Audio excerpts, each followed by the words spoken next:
strongest storm to hit the UK in at least 10 years, the Met Office has said, with wind gusts in excess of 100 miles per hour. At the storm's height, nearly 1 million properties were without power across the British Isles, while many road and rail links were blocked. A 20-year-old man was killed when a tree fell on his car in Ireland as winds reached a record 114 miles per hour, 183 kilometers per hour. Parts of Scotland and Northern Ireland suffered widespread property damage, and Network Rail Scotland logged nearly 400 damage incidents. While the worst of the storm has passed, strong winds are expected to continue into next week. While the amber and red warnings the Met Office issued ahead of Eowyn's arrival have elapsed, several lesser, yellow weather warnings for wind and rain remain in place into Sunday. A full and up-to-date list can be found here. Parts of England and Wales could receive up to 80 millimeters, 3.15 inches, of rainfall over the weekend. Met Office forecasters described Eowyn as pretty exceptional and the most intense storm for some areas of the UK for 20 to 30 years. The man who died on Friday was named as Kacper Dudek. He was killed in County Donegal, which experienced the worst gusts. Irish police are investigating. The Weather Service Helen Willett said Eowyn had moved into the North Sea by Saturday morning, but severe weather was still possible in many areas of the British Isles. The early hours saw wind gusts in Fair Isle, Scotland, to 80 miles per hour, but the day ahead will see the winds gradually easing, she said. Heavy showers, snow, and squally winds will move into Northern Ireland by mid-afternoon on Saturday, and then into Western England and Wales later, she added. Gales are also expected to develop around the coasts and over hills. In Ireland, 625,000 properties were without power as of Friday evening, with the nation's grid operator describing the damage to electricity infrastructure as unprecedented, widespread, and extensive. While tens of thousands had been reconnected by Saturday morning, engineers said it could take a significant number of days for the grid to be fully repaired. Loss of power to treatment plants and pumping stations has also caused water supply to be interrupted in several places, Irish Water said. As of Friday evening, it estimated 138,000 people were without water. More than 77,000 properties were without power across the UK as of Saturday afternoon, according to Tracker Power Outage, the vast majority being in Northern Ireland. Northern Ireland Electricity said it could take up to 10 days before all were back on the grid. The infrastructure department said there were more than 1,800 incidents of fallen trees, branches, and other debris blocking roads. Paul Morrow, group commander at Northern Ireland Fire and Rescue Service, told BBC Breakfast that what his crews were witnessing was something we've never seen before. Northern Irish Education Minister Paul Gavan said 60 schools had reported significant damage to some buildings, and some may not be open on Monday. And Celtic's Scottish Premiership match against Dundee on Saturday was postponed because of damage to their stadium in Glasgow. ScotRail said engineers worked through the night on Friday to clear trees and other debris from tracks. It reported extensive damage to overhead lines. The East Coast Main Line reopened early on Saturday between Edinburgh and Newcastle after fallen trees were cleared, Network Rail Scotland said. Edinburgh Airport said it would be operating under challenging conditions on Saturday, and that the disruption on Friday would have knock-on impact on services over the coming days.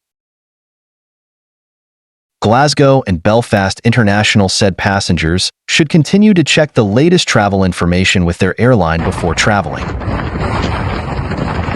CalMac, the main operator of ferries off Scotland's west coast, said it was still experiencing some disruption on Saturday morning, although the majority of ferry crossings in the Irish Sea appear to be operating normally. National Rail said winds and rain would affect some services in northern England. Passengers on Avani West Coast are advised not to travel north of Preston. Mark Jones, who lives in Coldingham in the Scottish borders, described Eowyn hitting his area as like an earthquake. Oh my God. Whoa. On Friday morning, he saw his corrugated iron carport being lifted out of the ground and tipped into an area of woodland. I didn't feel seriously alarmed because there was about 30 feet between me and the carport, and it just lifted up quite steadily and tilted over, he recalled. I just think the word storm is too mild for what we have witnessed here. Only a hurricane could do that. Liam Downs, an electrician from Cardross on the north side of the Firth of Clyde, said he had been driving along the coast removing trees from the road. While going to check on a client, he saw about 10 trees fall within the space of 10 minutes, which completely blocked us. As we were driving along the coast earlier, waves were coming up onto the road and my van literally went from being in the right lane to being up on the curb, he said. The panels coming out. People across Scotland are trying to get back to normal after Storm Eowyn battered the country on Friday. Buildings and trees were damaged across the Central Belt and southern Scotland, where the worst effects of the storm were felt. Widespread travel disruption was caused across the rail and road networks, with fallen trees and parts of buildings being left as debris on tracks and roads. The clear-up operation is continuing after Storm Eowyn caused chaos across Northern Ireland on Friday. It brought winds of more than 90 miles per hour and, at the peak, left 30% of homes and businesses without power. About 185,000 properties are still without electricity. Northern Ireland Electricity, NIE, networks say some residents will be without power for up to 10 days. 4 trees at the beauty spot made famous by the fantasy drama Game of Thrones have fallen down. Bob McCallion, from Save the Dark Hedges, said a 5th tree that was damaged might have to be cut down. I could have predicted this because the wind direction is the same as Storm Isha. This happens quite regularly, he said. Northern Ireland saw the highest gust in 27 years, with 92.2 miles per hour, 148 kilometers per hour, recorded at Kilowan in County Down on Friday. The rare red weather warning, which came in on Friday morning, ended at 1400 hours Greenwich Mean Time. A major cleanup is underway in the northwest after a large tree came down outside the parochial house at St. Patrick's Church in Pennyburn. The church authorities had taken the precaution of having a number of other trees, which were a potential danger, trimmed down previously. Services at the chapel are unaffected. In a statement, the Department for Infrastructure said, there were over 2,300 reported obstructions on the road network during the storm, including hundreds on motorways. Hazards remain on many roads across the north while the clearance operation continues. Minister John O'Dowd said, the work involved in opening just one road can take many hours. For example, 70 trees had to be cleared yesterday to reopen the M2. The power went out in Louise McKillion's Castlewellan home at about 4 a.m. on Friday morning. She told local media that the family of 5, which includes a 17-month-old baby and a child with autism, has had to seek shelter in a nearby youth hostel. It's really difficult, she said. The kids are supposed to go to school on Monday, but I have no uniforms washed. I'll have to ask the school if they can wear their normal clothes. Ms. McMillan said she has been told it could be a few days longer, or up to 10 days, until power is restored to her home. Nobody can shower, and nobody can have a hot meal. It's terrible.